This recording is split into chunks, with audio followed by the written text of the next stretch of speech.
Le craquement en ostéopathie. Que se cache-t-il derrière le craquement? Pour beaucoup de personnes, la réussite d'une séance d'ostéopathie passe par ce craquement. Pour beaucoup d'autres, la simple idée que l'ostéopathe puisse les faire craquer les terrifie, comme si on allait les casser. Qu'en est-il de cette légende ostéopathique véhiculée dans l'inconscient des gens? Le craquement représente une dualité en ostéopathie, on aime ou on déteste. Si vous êtes dans ces croyances, vous regardez la bonne vidéo. Je vais vous expliquer ce qu'est le craquement et pourquoi ce n'est pas dangereux. Après cela, vous serez toujours en droit de ne pas aimer, mais vous en aurez compris le mécanisme. Le craquement est souvent associé à des techniques dites structurelles avec thrust. Ces techniques avec thrust sont appelées techniques HVBA pour haute vélocité basse amplitude. Ces techniques, comme toutes les techniques ostéopathiques, respectent la physiologie et les amplitudes articulaires. Tout le monde s'est déjà fait craquer les doigts sans pour autant finir aux urgences avec un plâtre. Eh bien, pour les techniques ostéopathiques structurelles, il se passe exactement le même phénomène que lorsque vous vous faites craquer les doigts. Il s'agit du phénomène de cavitation.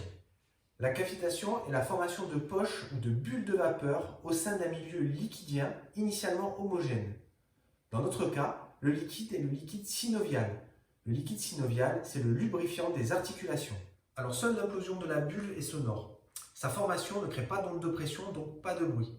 Et c'est la revue Scientific Report en 2018 qui a publié un article sur l'origine du knuckle cracking, le fameux craquement de doigts.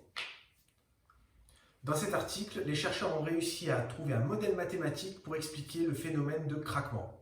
Alors, la technique ostéopathique n'a pas pour but de faire du bruit, bien évidemment, le bruit n'étant que la conséquence de la technique. Le but de la technique étant de libérer les tensions périarticulaires, ce qui va libérer l'articulation. Concrètement, l'ostéopathe va amener l'articulation qu'il souhaite manipuler au maximum de son amplitude de blocage.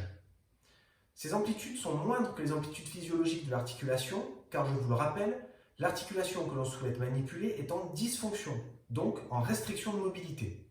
Alors lorsque l'articulation est à ce point, l'ostéopathe va effectuer le thrust. Ce thrust va permettre de surprendre le système nerveux par sa vélocité et ainsi interrompre les informations neurologiques de l'arc réflexe.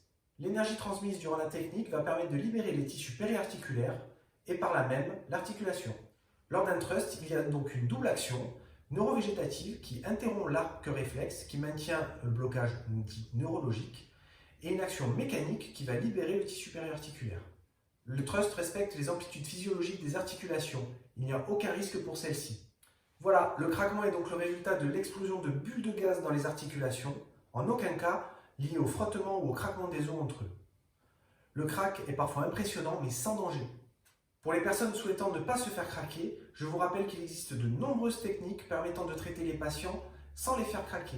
Parlez-en à votre ostéopathe. La boîte à outils de l'ostéopathe dispose d'un grand nombre de techniques pour s'adapter à chaque situation et à chacun. En effet, chaque séance est unique car nous sommes tous différents. Alors que vous aimiez ou pas le cracking, j'espère que ces explications vous auront permis de dédramatiser le phénomène et de l'aborder plus sereinement si au cours d'une séance, on devait s'en servir. Vous êtes toujours en droit de refuser une technique, le praticien doit vous informer de ce qu'il fait. N'hésitez pas à lui poser des questions et à lui faire part de vos craintes. Merci et à bientôt pour une autre vidéo.